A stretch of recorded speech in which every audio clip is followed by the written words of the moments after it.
पीले दांत वाली बहू। रंजना कभी ब्रश नहीं करती थी। उसे कितनी बार उसके माँ बाप ने डांटा, लेकिन उसका कोई असर उस पर होता ही नहीं था, जिस कारण से उसके दांत पीले पीले हो जाते हैं। शादी के बाद अरे बहू, वैसे तो तुझ में कोई कमी नहीं है, पर तेरे दांत इतने पीले कैसे हैं बेटा? कैसे मतलब? कोई सर्जरी थोड़ी ना कराई है। वो तो क्या नाम, मैं ब्रश नहीं करती थी तो पीले हो गए। अब क्या करूं? आप कहें तो लाल करवा लूं या फिर काले?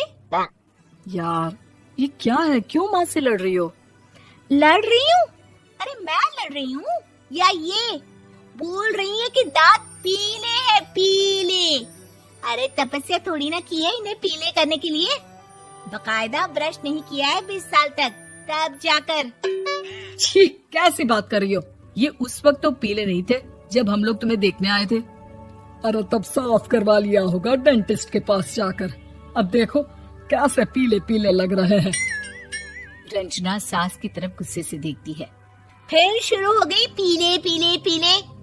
अरे पीले तो तब भी थे जब मेरे हाथ का रसगुल्ला उड़ा उड़ा कर खा रही थी और बोल रही थी, लड़की नहीं गुणों का खजाना दे रहे भाई साहब आप। खैर, अब वो लोग करते भी तो क्या करते, पीले दांत वाली बहू पल्ले पड़ी थी तो झेलना तो था ही। एक दिन कीर्तन में रंजना गाना गा रही थी। अरे कमला बहन, माँ का द्वार है, यहाँ तो सब शुद्ध होकर आते हैं, फिर अपनी बहू को ब्रश भी नहीं करवाती तुम। दूर से पीले पीले दांत भक्ति में बाधा उत्पन्न कर रहे हैं। अरे कोई 2 साल की बच्ची थोड़ी ना लेकर आई हूँ मैं बहू बनाकर। अच्छी खासी लड़की है, अरे कैसे करवाऊं ब्रश? ये तो उसे खुद करना चाहिए ना। अब माँ बाप तो इसके जैसे तैसे निपटा दिए, ये नहीं सोचा कि सास कैसे संभालेगी। सास बहू को लेकर घर आ जाती है, लेकिन सोच लेती है कि अब इसे लेकर कहीं नहीं जाएगी। अगले रोज बहू कहती है, अरे क्या हो गया, मंदिर नहीं जाना क्या? कीर्तन का वक्त हो रहा है। मेरी मधुर वाणी से कान्हा जी जागते हैं और सोते हैं। आप तो जानती है ना उनकी भक्ति में कितना मन लगता है मेरा। वो क्या है ना, तबीयत ठीक नहीं लग रही है मेरी, आराम करूंगी मैं। तबीयत ठीक नहीं लग रही? अभी तो मिथुन के गाने पर नाच रही थी आप, और अब बोल रही है कि तबीयत ठीक नहीं लग रही। अरे भक्ति में मन लगा लो सासू माँ, ऊपर जाना है, क्या मुंह दिखाओगी आप? हाँ? सास को बहू की बात पर गुस्सा आ जाता है। मैं क्या मुंह दिखाऊंगी, इसकी चिंता तो ना कर, समझी?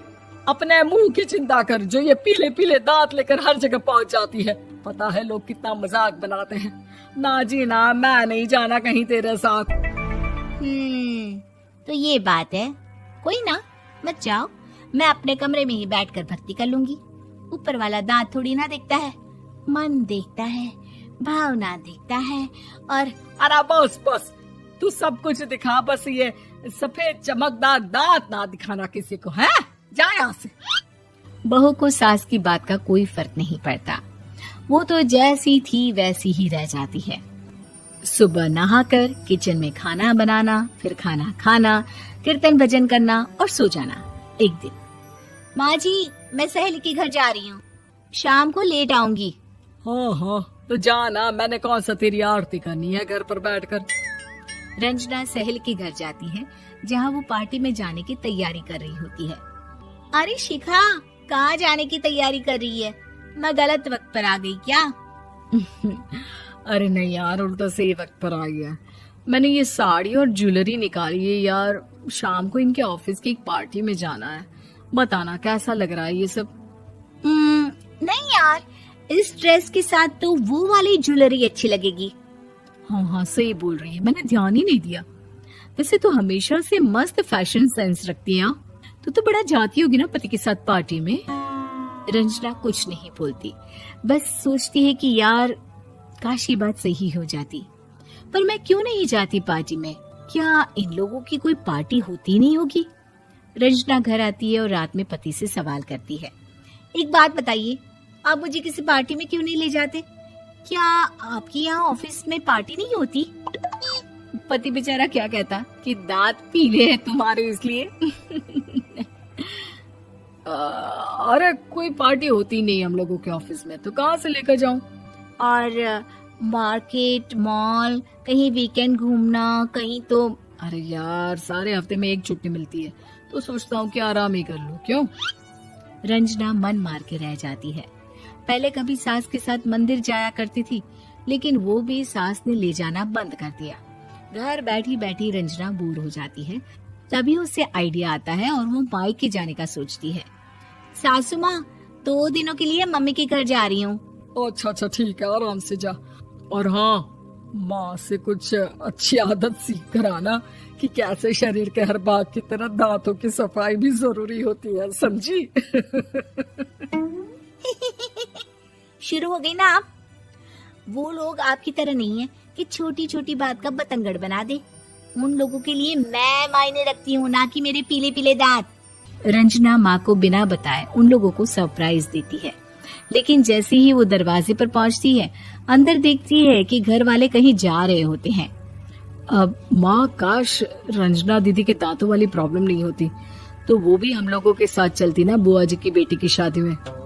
हाँ बेटा, लेकिन अब उसे कौन समझाए कि उसको उसके पीले दांत नहीं दिखते, लेकिन उसके आसपास के लोगों को कितना एम्बैरेसिंग फील कराते हैं। मुझे तो कितनी बार उसके स्कूल की टीचर ने शिकायत की कि उसके साथ कोई लड़की बैठना भी नहीं चाहती, और ना ही कॉलेज में कोई उससे बात करना चाहता था। लेकिन पता नहीं क्यों उसे ये बात समझ में ही नहीं आती। कोई कमी नहीं है उस लड़की में, बस यही कि दांत पीले हैं। वो तो भला हो जीजा जी और उनकी माँ का, जो दीदी को जैसी है वैसे ही रखा हुआ है। रंजना को अपने घर वालों की बात सुनकर बहुत दुख होता है।